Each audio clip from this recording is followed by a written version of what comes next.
What does the Bible say about tribulations, trials and hardships that often test our faith?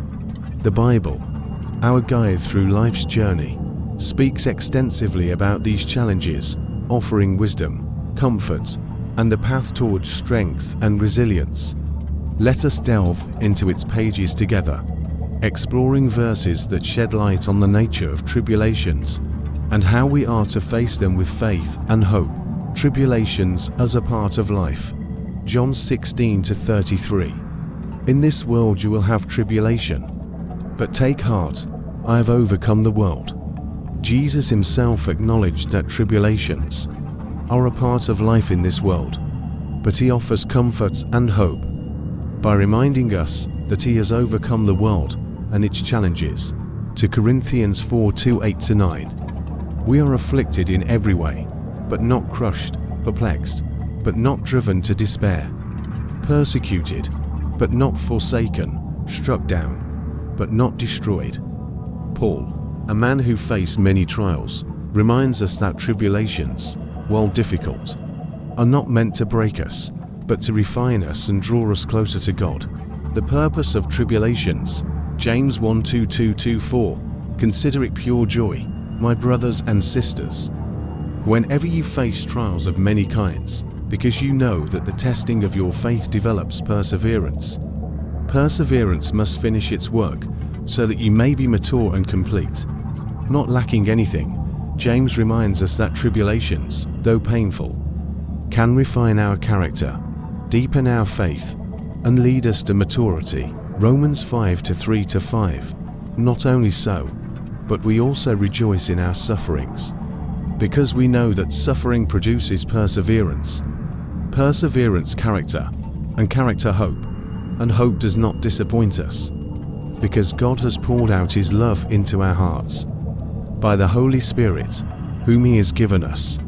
Paul explains that tribulations can lead to perseverance, character, and ultimately hope, as God's love works within us. Strength in God amidst tribulation. Psalm 46:1-3. God is our refuge and strength, an ever-present help in trouble. Therefore we will not fear, though the earth give way, and the mountains fall into the heart of the sea, though its waters roar and foam and the mountains quake with their surging. This psalm reminds us that God is our constant refuge, our source of strength, and our unwavering support. Even when the world around us seems to crumble, hope in the midst of trouble. Romans 8:18. I consider that our present sufferings are not worth comparing with the glory that will be revealed in us. Double quotes. Paul reminds us that our present suffering is temporary, and that a glorious future awaits those who endure in faith. 1 Peter 5:10.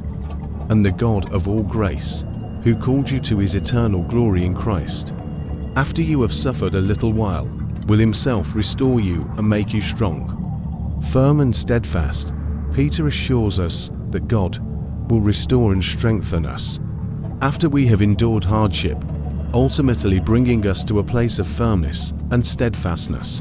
God's grace in tribulation. 2 Corinthians 12:9. But he said to me, my grace is sufficient for you, for my power is made perfect in weakness. Therefore will boast all the more gladly about my weaknesses, so that Christ's power may rest on me. Paul, despite experiencing a thorn in the flesh, finds comfort and strength in God's grace, which is sufficient even in our weaknesses. Remember, the Bible does not shy away from the reality of tribulations, but it offers hope, strength, and guidance in facing them. These verses remind us that God is with us in the midst of difficulty, that he has a purpose for our suffering, and that he will use these challenges to refine and strengthen us. Do not despair when tribulations come your way. Instead, turn to God's word for guidance and comfort. Seek his strength, trust in his love, and remember that, even in the darkest of times, his light shines bright, offering hope for a brighter future.